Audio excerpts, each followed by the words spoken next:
আমরা অনেকেই আবেগে অনেক আলোচনা করি, অনুধাবন করতে চাই না, কিন্তু আজকে বিশেষ করে যেটা প্রয়োজন জাতি বিনির্মাণে সেটা হচ্ছে মেধাভিত্তিক, জ্ঞান ভিত্তিক, প্রযুক্তি নির্ভর আধুনিক বিশ্বের সাথে তাল মিলিয়ে বাংলাদেশ বিনির্মাণ করা, আমাদের আগামীর বাংলাদেশ। সেখানে জাতীয় স্বার্থ অবশ্যই থাকবে সবার আগে বাংলাদেশ, কিন্তু এই সবার আগে বাংলাদেশ প্রতিষ্ঠা করার জন্য বুদ্ধিবৃত্তিক চর্চা এবং বুদ্ধিবৃত্তিক চর্চার জন্য বুদ্ধিবৃত্তিক বিন্যাস এবং বিকাশ অবশ্যই প্রয়োজন। যেটা আমাদের জাতীয় জীবনে ঘটে গিয়েছে সেটা হচ্ছে 14ই ডিসেম্বর বাংলাদেশকে মেধাহীন রাষ্ট্রে পরিণত করার যে ষড়যন্ত্র বাংলাদেশের দখলদার বাহিনী করেছিল,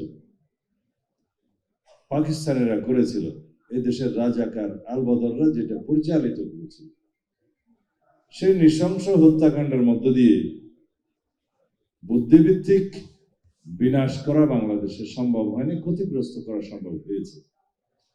আমরা কিছু কথা বলি, যেমন বাংলাদেশকে যারা দখল করতে চেয়েছিল, পরাধীন রাখতে চেয়েছিল, তারা তো স্বাভাবিকভাবেই বাংলাদেশের সার্বিক বিনাশ চাইবে।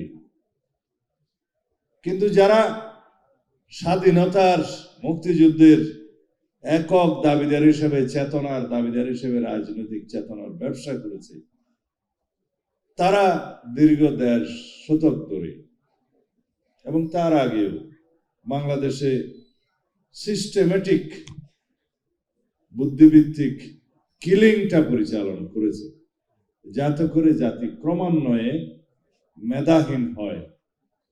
সেটা এই জাতি লক্ষ্য করেছে, দৃশ্যমান হয়েছে বাংলাদেশের শিক্ষা ব্যবস্থায় এবং সাংস্কৃতিক অঙ্গনে। সেভাবে একটা হেজিমনি ক্রিয়েট করে অন্য দেশের, অন্য সংস্কৃতির বাংলাদেশে শিক্ষা ভিত্তিক এবং বুদ্ধিভিত্তিক, সংস্কৃতি ভিত্তিক বিনাশ সাধন করেছে সিস্টেমেটিক্যালি। সেটা আমরা দেখেছি। পাকিস্তানিরা বুদ্ধিজীবীদের হত্যা করেছে এ দেশের দূষরদের মাধ্যমে, কিন্তু বিগত আওয়ামী লীগের শাসন আমলে, ফ্যাসিস্টদের শাসন আমলে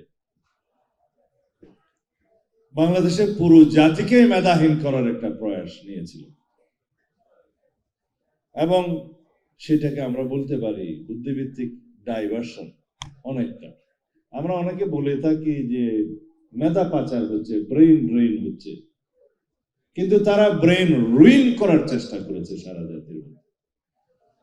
এবং এইভাবে সারা বাংলাদেশে ইন্টেলিজেন্সের একটা নন গ্রোথ পরিলক্ষণ হয়েছে। যেমন ইন্টারমিডিয়েট পাশ করে বিশ্ববিদ্যালয়ে ভর্তি হতে আসলে তারা রিটেন পরীক্ষায় পাশ করতো না।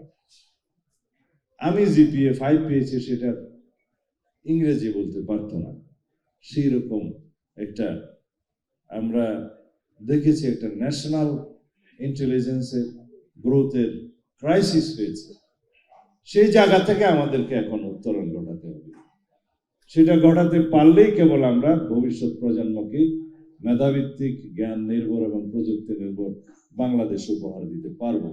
সময় লাগবে, সেজন্য আমরা পরিকল্পনা করেছি সেরকম শিক্ষা ব্যবস্থা, সেরকম শিক্ষা ব্যবস্থার মধ্য দিয়ে কিছু কর্মীর হাত আর কিছু মেধার বিকাশ, গবেষণার মাধ্যমে সেরকম শিক্ষা ব্যবস্থার পরিকল্পনা আমাদের 31 দফায় আছে, এবং 31 দফার নির্যাসের ভিত্তিতে আমরা সেই পরিকল্পনাগুলো দেশবাসীর কাছে এই ভোটের ময়দানে নিয়ে যাচ্ছি। আমরা কেবলই ভোট প্রার্থনা করছি, কিন্তু জনগণ আমাদের কাছে কি চায় সেই জিনিসগুলো আমরা এইভাবে দেব যে শিক্ষায়, স্বাস্থ্যে, আমাদের অন্যান্য সামাজিক সুরক্ষা ব্যবস্থায়, ক্রীড়ায়, সর্বক্ষেত্রে আমরা কি করতে চাই, তার মধ্য দিয়ে জাতি ক্রমান্বয়ে একটি শক্তিশালী বুদ্ধিভিত্তিক বিকশিত জাতি হিসেবে পরিণত হবে। বিকাশ এবং বিনাশ দুইটা কথা আছে। আওয়ামী লীগ যেটা করে সেটা হচ্ছে বিনাশ, আমরা যেটা করতে চাই সেটা হচ্ছে বিকাশ, বিকশিত বাংলাদেশ। বুদ্ধিভিত্তিক বাংলাদেশ, আগামীর বাংলাদেশ।